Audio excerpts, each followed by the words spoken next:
Bonjour les économistes, bienvenue sur l'économie au lycée. Alors au niveau de cette vidéo, je vais commencer avec vous le programme de l'économie générale et statistique pour la première année sciences économiques.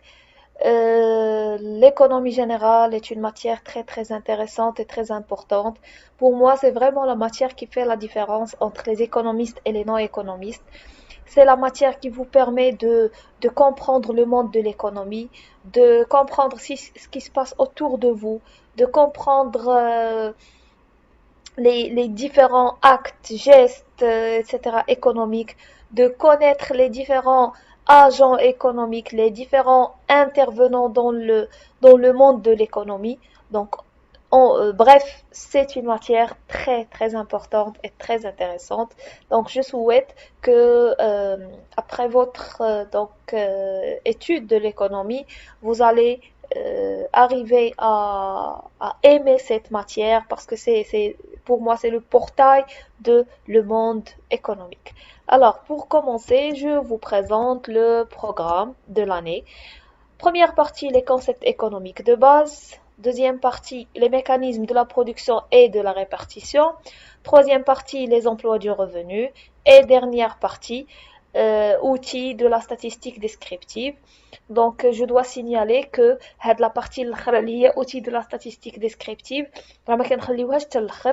راه كنكونوا خدامين مثلا لي كونسيبت ايكونوميك دو باز كنخدم هاد لا بارتي نقدر مثلا نكملها ونمشي ندير ان ولا دو شابيتر ديال الستاتستيك. Par la suite نرجع نخدم les mécanismes de production et de la répartition. نمشي تاني مثلا نخدم شويه ديال statistique un chapitre ولا deux نرجع ainsi de suite. علاش؟ لان هاد les outils de la statistique descriptive كيعاونونا باش نفهمو ونخدمو حسن l'économie générale. D'accord? Voilà, donc نمشيو pour commencer la première partie, les concepts économiques de base.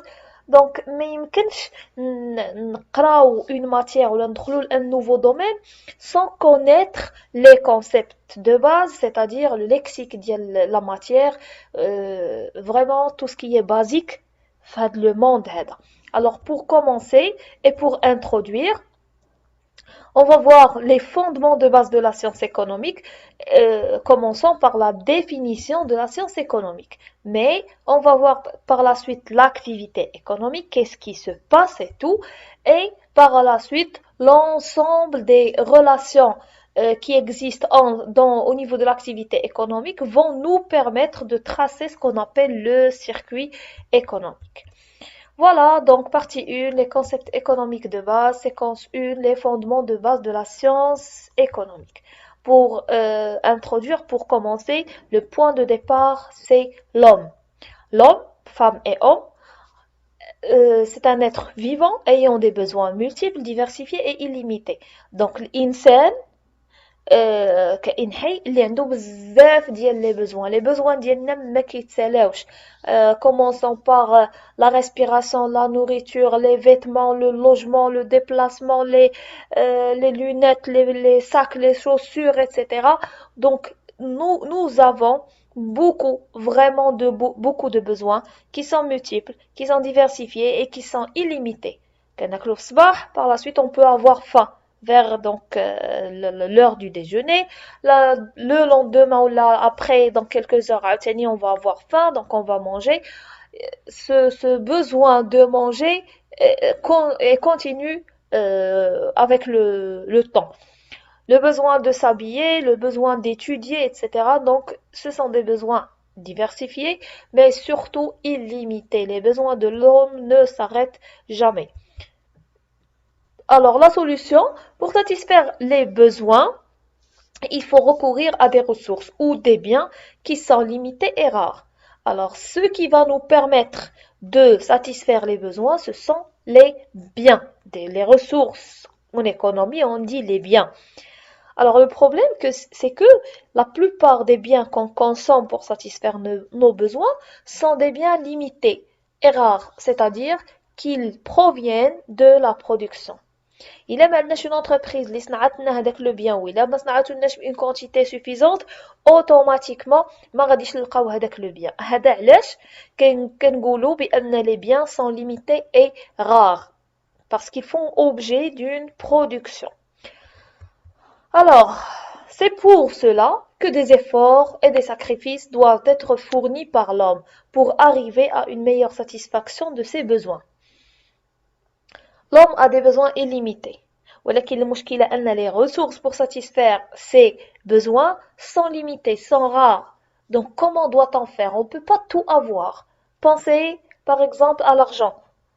Beaucoup de gens n'ont pas assez d'argent pour se procurer tout ce qu'ils veulent. Donc la solution, c'est faire des efforts. On doit penser, on doit réfléchir, etc. Et faire des sacrifices.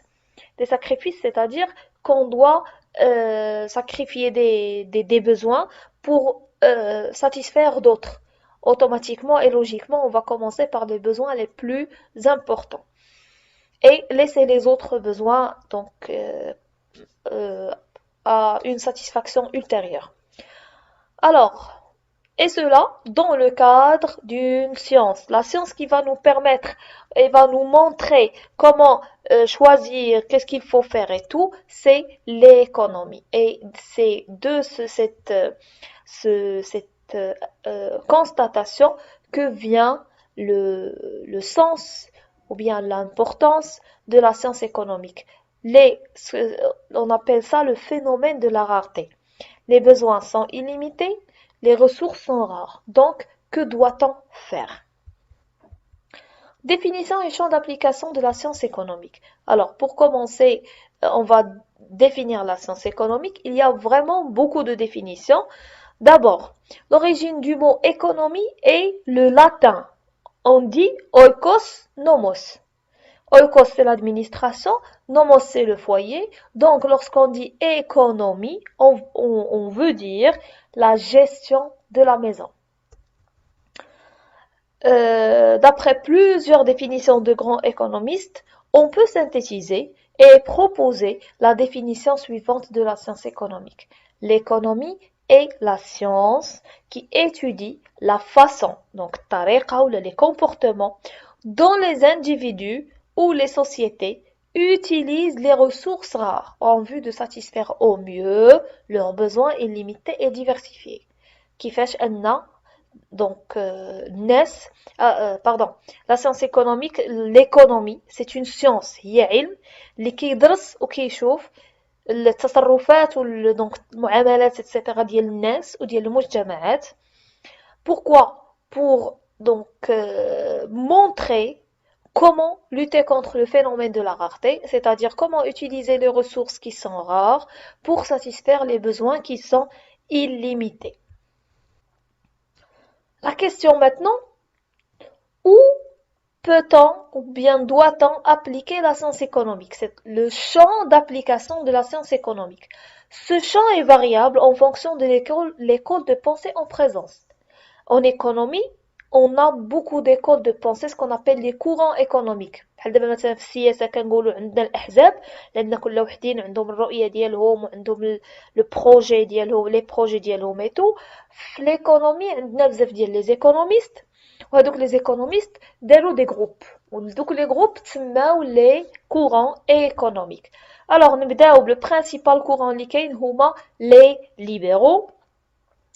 Pour les libéraux, la science économique a pour champ d'activité les phénomènes économiques. Donc, كتدرس لنا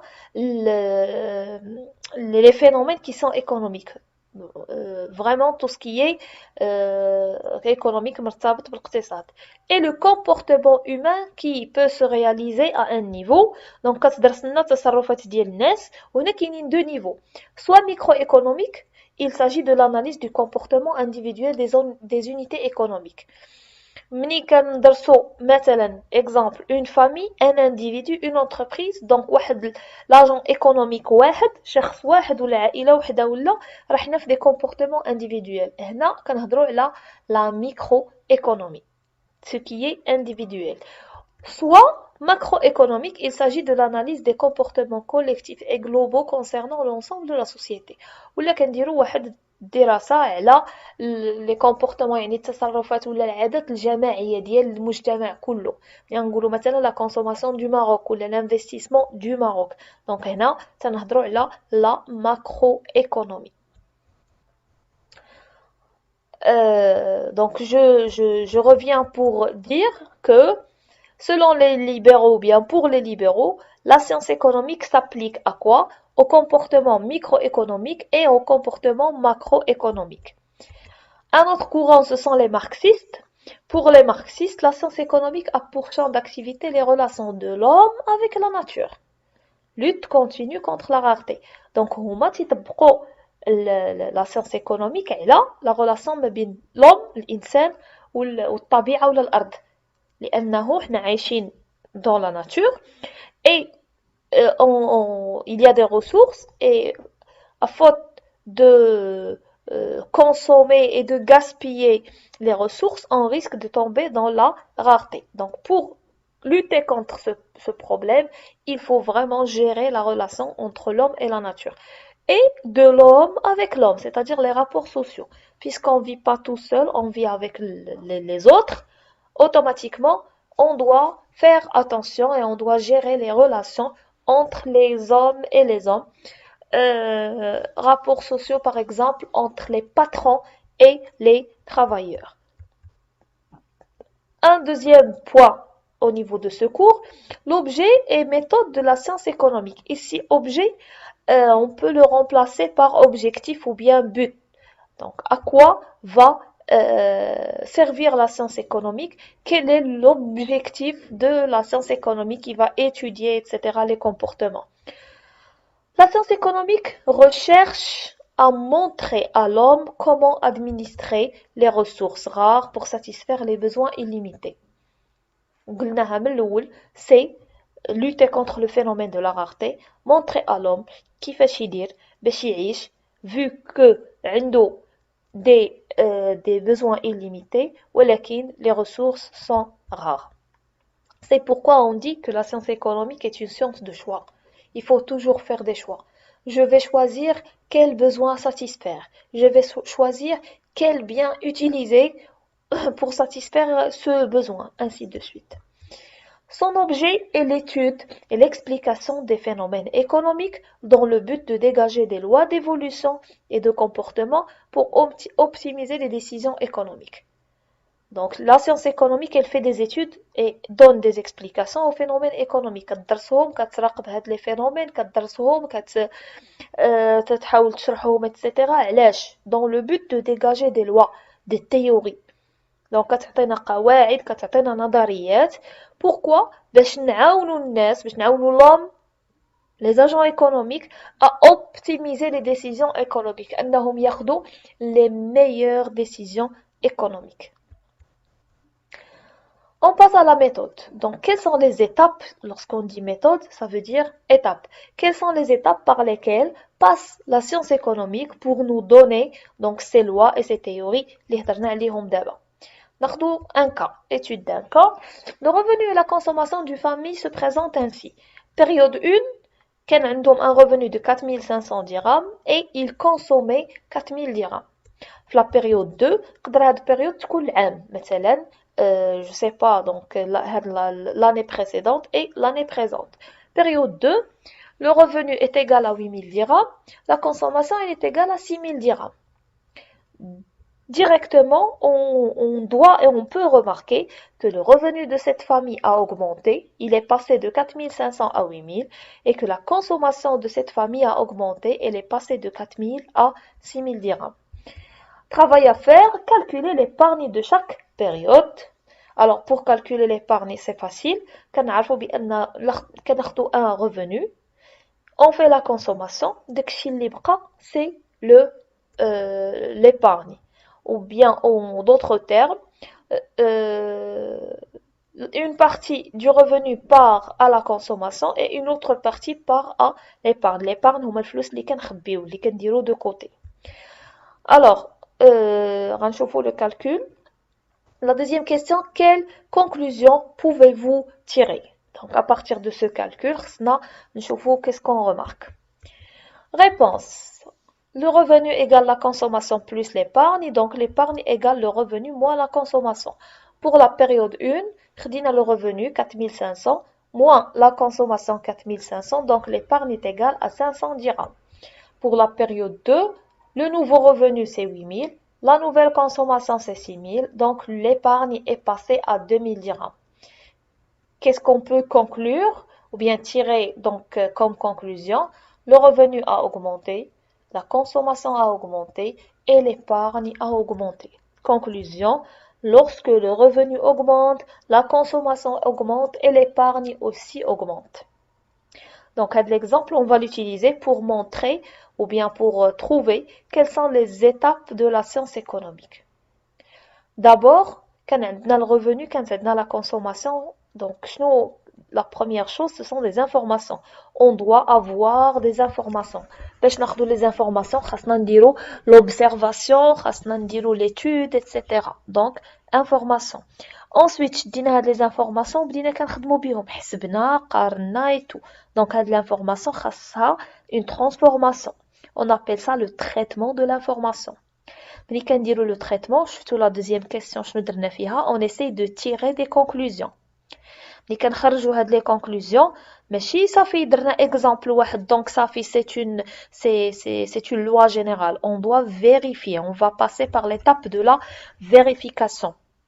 On doit vérifier ce résultat ou bien cette conclusion plusieurs fois.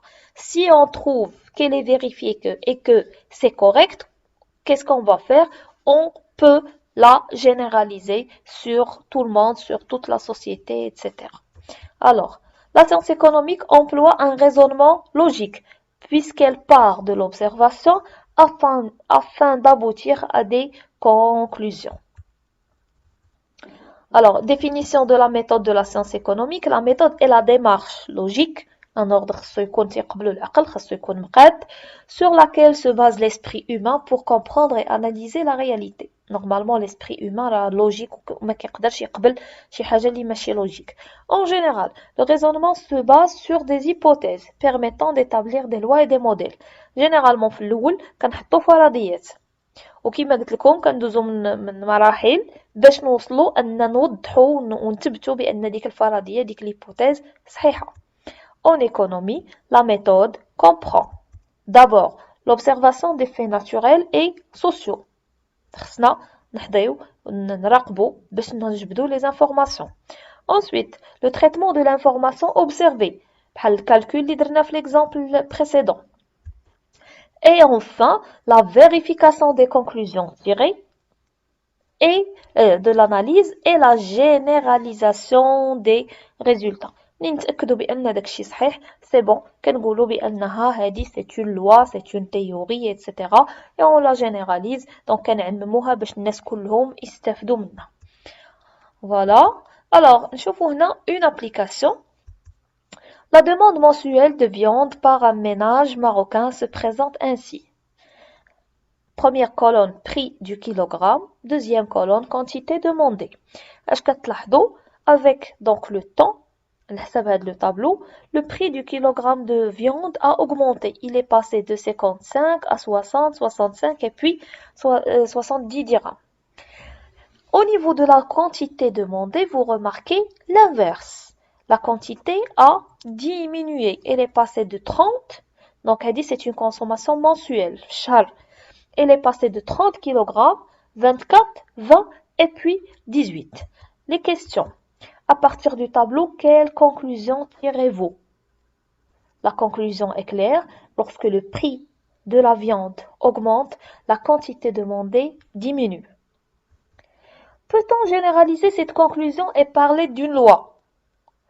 باش نعرفوا واش نقدروا نديروا هاد لا جينيراليزاسيون خاصنا نشوفوا ونتبعوا لي زيتاب. دونك لي زيتاب ليتاب الاولى لوبزرفاسيون ولا لي انفورماسيون هما عندنا. ليتاب الثانيه لو تريتمون. دونك حنا اناليزينا لو طابلو شفنا بان 30 24 شفنا لو بري شنو قالوا نقدروا نحسبوا لا ديفيرونس ما بين كل بري والاخر كل كونتيتي والاخرى.